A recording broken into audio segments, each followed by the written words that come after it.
Can we please do homework? Yes, Jesus. yes. I just don't. That was an important. I wanted to get to that. So, Tony, you bestowed upon us. You took us back to May 3rd, 1993, New Japan Pro Wrestling for the Hulkster and Great Muta.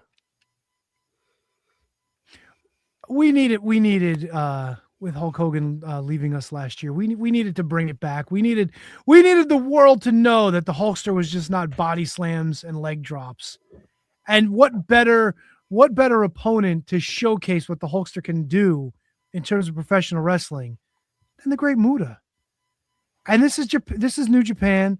It's champion versus champion, no titles on the line. I did find a little odd that Muta, I didn't see him come out to his belt, but with his belt, but Hulkster came out with the winged eagle strapped around his waist, and good old Jimmy Hart not losing his megaphone yet at ringside. And I just love this match, dude. I wanted to bring this out there. I don't know if you guys have seen it, or maybe it's been a while since you've seen it. Just the crowd being into everything that Muta did, that Hogan did. You didn't even know who the babyface or the heel was in this match. It was just such a great contest. I loved it. I loved it. I loved it too. Was a huge fan of this. There's a couple Hogan Muta matches out there. This one is probably the best one, I think. First of all, it's trippy as hell to see the Hulkster with the belt in the New Japan ring. I felt like he worked heel, Tony.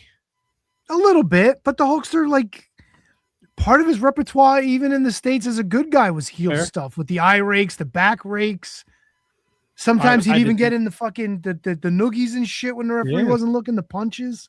I mean, Muta was working heel too. Yeah, Muta was definitely working heel. Chair, the ring bell, hammer, all that stuff.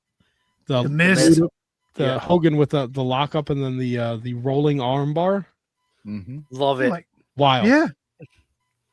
Even like from the start, it felt different with him just like bouncing around in the ring. Like it just felt like this isn't Hogan from the States. This is New Japan Hogan, which feels like fucking awesome. And you think? And to go ahead. No, I was gonna say, like, I know, like the popular, the opinion, I guess, is that Hogan can't like wrestle. Right. He's got his moves. He's got what he does. It's what makes his money. And it's great. But like, it seems like watching him here, like he's fully wrestling, right? You get a different kind of Hulkster in this match. And it's refreshing to see this version of Hulkster in this match. Do you think that he enjoys this? Like he can go, hey, when I'm back in the States, I know exactly what I'm doing. It's the big boots, the leg drops, the body slam, post to close, making money, everything's happy. But when he's doing this stuff, do you think he's happy doing? Like, it seems like there's just more gets brought out in him in this match, and it seems like he's enjoying the hell out of it. Oh yeah, maybe it's just me. You could see it in his facial expressions. You could see in the way he like looks to the crowd and stuff when he starts yelling Ichiban. Like he's having a ball. He's having an absolute ball, and yet he comes across like he's taking this seriously. Yeah, I think he has a respect for Inoki and what Inoki did for his career and the Jap. To your point, HK, like here in the States, it's as Bruce Pritchard says, Hogan must pose, right? Come back, big boot, leg drop, the whole nine, right? It's a different style over there. It's a different fan base, right? He's going in as popular as he is. He's still the Gaijin, right? He's still going to wrestle the Great Muta, right? But yeah, he looked like he was like having fun. Yep. Right. And it wasn't the same. He wasn't battling the big monster, the Kamala, the Yokozuna, whatever. He was in there with fucking Great Muta. And it looked like he enjoyed himself. Like I really, really enjoyed this a lot. There was a lot to love about this match. Although I'm sure it was like, no mist in the face, brother. Yeah, all over his chest. Spray me in the chest. Oh yeah, spray me in the chest. I gotta ask the one thing that threw me off, and maybe I just missed it somewhere along the way. Why was there like a fucking helicopter rope fucking ladder he's swinging from? Where did this shit that come from? Probably setting up the lights, probably the rigging and stuff. Okay. Yeah. It's out of nowhere. Fucking Muta's on this goddamn ladder. I'm like, you got a rope swing out there in front of us? I don't know what the fuck's happening. I wish they had such a better view for that too, because you kind of missed it. It like goes into the crowd a little bit. Yeah. That and looks like fucking great spot.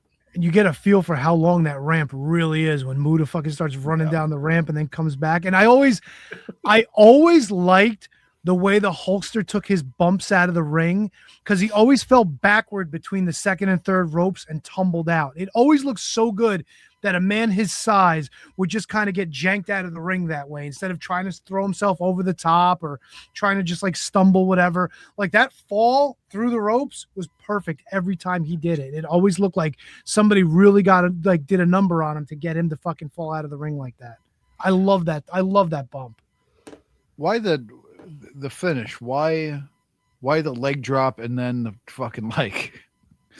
Well, big the bump Axe close Bomber to it? was his that was was his his finisher. Japanese. Yeah, it was his finish Oh in Japan. shit! Yeah. Yeah, Axe Bomba! Completely forgot. that's Yeah. what he knocked out Inoki with. Yeah. Yeah, Son of a and a lot of people don't realize, before he was WWF champion Hulk Hogan, he was the Grand Prix winner the first year they ran the tournament in 1983, before the IWGP championship became a regularly defended title. That was their championship. And he won it by knocking out Antonio Inoki. Like, that solidifies him as a fucking huge star in Japan right there. Yeah. Oh yeah, Yeah, and it was like a nice little like crescendo, like the build up. Like they started slow. Muta Hogan used a couple wrestling moves on him. Then Muta, like, he slid out. He laid on the fucking ramp. The way he came back in the ring, like just like the simple flip over the ropes, and the fucking crowd went nuts. Like goofy shit. Muta taking a powder and he crawls under the ring to the other side of the ring. It did seem a little rushed at the end, though. It seemed like they were just kind of like, let's get it over. Like, Because I think like you hit that point like where you have them right now. We're gonna do we're gonna do the moonsault. We're gonna do the mist. We're gonna do the leg drop, the big boot, the axe bomber. Like you have them. Like it's 93, right? Like it's not 100 hot moves to start the match. Like they build to it, and I think the crowd was into it. I was into it. yeah. And this Completely was agree. this was the match that gave us the trinket promo, the ornament promo, the toy. Well, because after this match, Hogan's sitting in the back and he's like, "This is the WWF Championship. This means nothing. This is a trinket. What I want the belt that Muta has. I want the IWGP Championship." Now, this was also at a point in time where there wasn't really much crossover between Japan and the United States. There was no internet. There was really no like. I mean, the magazines maybe, but not really. So there was a bit more of like kayfabe.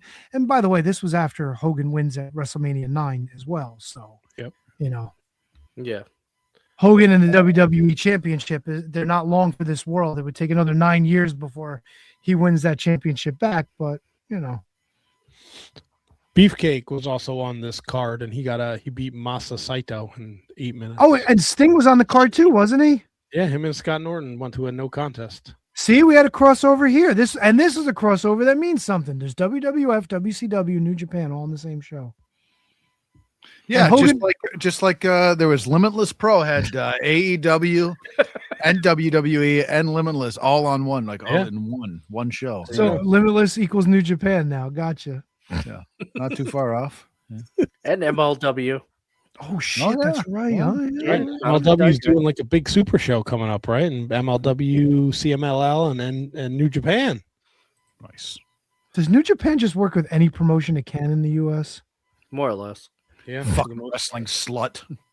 It really is. yeah. You might 'cause see Yoda Tsuji at Limitless next month. he'll be in New Jersey next month, in Trenton. I was curious because I saw Jimmy Hart was wearing the Mega Maniacs jacket. So I was like, wait, was Beefer on this show too? And sure as shit he was. Was he wearing the mask? I didn't see the match, so I'd have to go back and look. I didn't have That would be kind of funny. I usually wait to the last minute to do my homework so I remember it. So thumbs up all around. I got loved two for it. this Thumbs bad up, boy. man. Absolutely.